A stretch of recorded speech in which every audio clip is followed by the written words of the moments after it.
KKR কি এবার সত্যি চ্যাম্পিয়ন হতে পারবে, নাকি একটা মস্ত বড় ভুল আবারও ডুবিয়ে দেবে শাহরুখের দলকে? আইপিএল নিলাম তো শেষ হলো, কিন্তু কেকেআর ভক্তদের মনে এখন একটা বিশাল প্রশ্ন ঘুরপাক খাচ্ছে। দলটা কি আদেও গোছানো হলো, নাকি সেই পুরনো ভুলগুলোই আবার তাড়া করে বেড়াবে বেগুনি সোনালী শিবিরকে? আজ এই ভিডিওতে আমরা কেকেআরের নতুন টিমের নাড়ি ভুড়ি অপারেশন করব।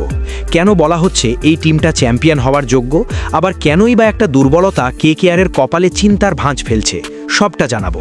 পুরো ভিডিওটা মন দিয়ে দেখো, কারণ মাঝপথে কেকেআরের এমন এক সিক্রেট প্ল্যান ফাঁস করব যা শুনলে তোমরা চমকে যাবে।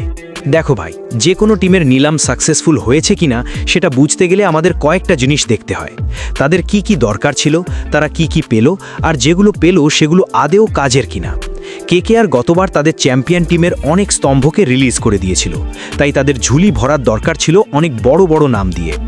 প্রথমেই আসা যাক উইকেট কিপার সমস্যায়। কেকেআরের দরকার ছিল একজন মারকুটে এবং নির্ভরযোগ্য উইকেট কিপার ব্যাটসম্যান, যে ওপেনিং বা মিডল অর্ডারে ভরসা দেবে। কিন্তু নিলামের বাজারে খুব বেশি অপশন ছিল না। তবে কেকেআর ম্যানেজমেন্ট বুদ্ধির পরিচয় দিয়েছে। তারা তুলে নিয়েছে নিউজিল্যান্ডের ফিন অ্যালেন আর টিম শেফার্ডকে। এরা দুজনই টি-20 ফরম্যাটে কতটা বিধ্বংসী হতে পারে সেটা আমরা সবাই জানি। আর হ্যাঁ, আমাদের ঘরোয়া ক্রিকেটের সেন্সেশন তেজস্বী সিং দাহিয়াও আছে এই দলে। বলা হচ্ছে এই ছেলেটার ব্যাটিং স্টাইল নাকি হুবহু এবি ডিভিলিয়ার্সের মতো। সে যেমন ফিনিশ করতে পারে, তেমনি ইনিংসের শুরুতেও ঝড় তুলতে পারে। বন্ধুরা, কেকেআরের এই নতুন টিম নিয়ে কথা বলার আগে তোমাদের একটা কথা বলি। তোমরা যদি কেকেআরের খাঁটি ভক্ত হয়ে থাকো এবং মনে প্রাণে চাও যে ট্রফিটা এবার ইডেনেই আসুক, তবে দেরি না করে ভিডিওটা এখনই লাইক করে দাও আর কমেন্টে গিয়ে ঝটপট লিখে ফেলো আমি কেকেআর। দেখি তো শাহরুখের দলের কতজন সৈন্য আজ আমার এই ভিডিওটা দেখছো। তোমাদের ভালোবাসা আর কমেন্টই কিন্তু আমাদের এগিয়ে নিয়ে যায়। এবার আসি কেকেআরের সবচেয়ে বড় দান নিয়ে। যখন আন্দ্রে রাসেল দল থেকে গেলেন, তখন মনে হয়েছিল কেকেআরের অর্ধেক শক্তি শেষ। কিন্তু নিলাম টেবিলে তারা বাজিমাত করল ক্যামেরন গ্রিনকে তুলে নিয়ে। গ্রিন এমন একজন প্লেয়ার যিনি একা হাতে ম্যাচ জেতাতে পারেন। ব্যাটিং, বোলিং, এমনকি ফিল্ডিং সব বিভাগেই তিনি সেরা। এর জন্য কেকেআর ম্যানেজমেন্টকে 100তে 100 নম্বর দিতেই হবে। রাসেলের অভাব তিনি কতটা পূরণ করতে পারবেন তা সময় বলবে, কিন্তু গ্রিন আশায় দলের ব্যালেন্স যে অন্য উচ্চতায় পৌঁছে গেছে তাতে কোনো সন্দেহ নেই।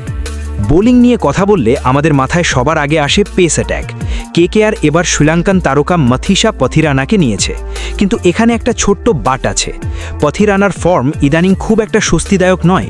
10-এর ওপর ইকোনমি রেট নিয়ে রান বিলোচ্ছেন তিনি, কিন্তু অভিষেক নায়ারের মতো কোচ যখন সাথে আছেন তখন চিন্তা কিছুটা কম। আপনারা জানেন কিনা জানি না, অভিষেক নায়ার প্লেয়ারদের টেকনিক ঠিক করতে ওস্তাদ। অভিষেক শর্মা থেকে শুরু করে অনেকের কেরিয়ারেই তিনি গড়ে দিয়েছেন। পথিরানাকেও তিনি ফর্মে ফেরাতে পারবেন বলেই ভক্তদের বিশ্বাস। আর কেকেআর ম্যানেজমেন্ট যে কতটা দূরদর্শী তার প্রমাণ হলো মুস্তাফিজুর রহমানকে কেনা। পথিরানা যদি ফ্লপ হন তবে 9 কোটি টাকার ফিজ কিন্তু তৈরি। এবছর ফিজের ইকোনমি রেট দারুণ ছিল, তাই কেকেআর এবার কোনো ঝুঁকি নেয়নি। এমনকি ঘরোয়া পেসারদের মধ্যেও বৈভবের ব্যাকআপ হিসেবে আকাশদীপ আর কার্তিক তাগিকে রাখা হয়েছে। দুজনেই নতুন বলে দারুণ সুইং করাতে পারেন। এবার সেই পয়েন্টে আসি জানি আমি বলছিলাম কেকেআরের সবচেয়ে বড় দুর্বলতা। সব প্লেয়ার তো কেনা হলো, কিন্তু নেতা কোথায়?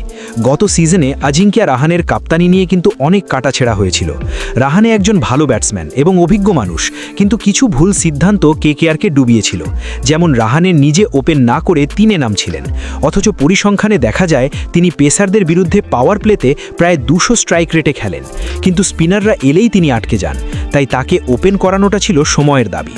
তার ওপর সুনীল নারিন যখন বারবার ওপেনিংয়ে ফ্লপ হচ্ছিলেন, তখনও কেন তাকে সরানো হয়নি সেই প্রশ্নও থেকে গেছে।